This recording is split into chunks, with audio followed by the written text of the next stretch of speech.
அந்தியூர் அருகே உணவு மற்றும் தண்ணீரை தேடி ஊருக்குள் புகுந்த ஒற்றை ஆண் காட்டு யானை. ஈரோடு மாவட்டம் அந்தியூர் அருகே உள்ளது எண்ணமங்கலம் கிராமம். அங்குள்ள செல்லம்பூர் அம்மன் கோவில் வனப்பகுதியை ஒட்டி அமைந்துள்ளது.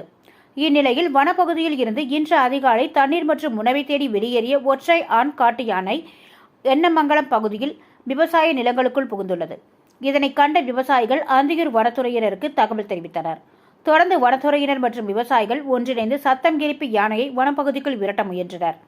அப்போது யானை அங்கும் இங்கும் விவசாய நிலங்களுக்குள் புகுந்து தாறுமாறாக ஓடியது.